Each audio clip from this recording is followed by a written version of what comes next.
Nous sommes extrêmement ravis et enchantés d'organiser au sein de l'université la célébration de la semaine africaine, qui se célèbre d'ailleurs dans les différents coins de notre pays.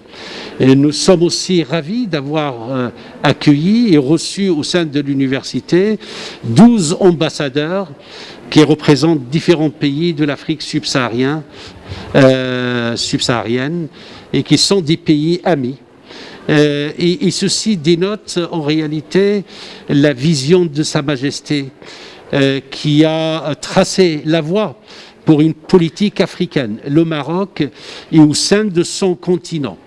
À l'université, nous avons bien évidemment au sein de notre personnel administratif, nos professeurs et nos étudiants, 35 nationalités qui se côtoient chaque jour, qui travaillent ensemble, qui imaginent un futur ensemble. Et parmi eux, il y a 23 nationalités africaines.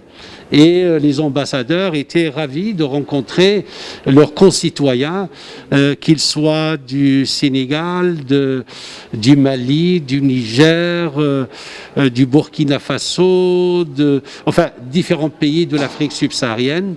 Et nous sommes extrêmement ravis pour avoir organisé cette journée avec nos amis de l'Afrique subsaharienne. L'Afrique doit relever beaucoup de défis, car je rappelle que la plupart des pays africains, ils ont eu dans leur majorité leur indépendance il y a à peu près une soixantaine d'années.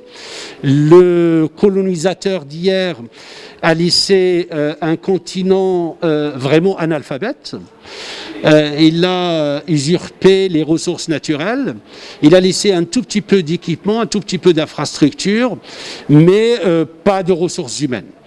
Le premier défi de l'Afrique, je pense, d'abord, il faut que les Africains croient en leur potentialité.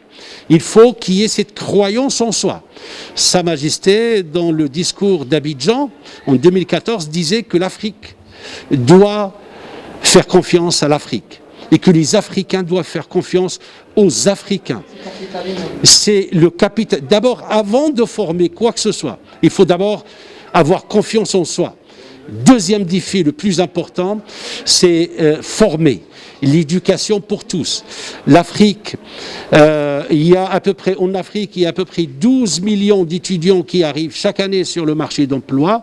Malheureusement, l'Afrique, en sa totalité, ne produit que 4 millions d'emplois pour ces jeunes. Les 8 millions restants se retrouvent au chômage. Et donc, cette jeunesse africaine peut être convertie en dividendes. C'est une force de l'Afrique, mais pourvu qu'on puisse lui préparer un environnement adéquat, propice, pour qu'il puisse exprimer ses talents. Autrement, cette jeunesse peut être source de violence et de fractures et d'instabilité.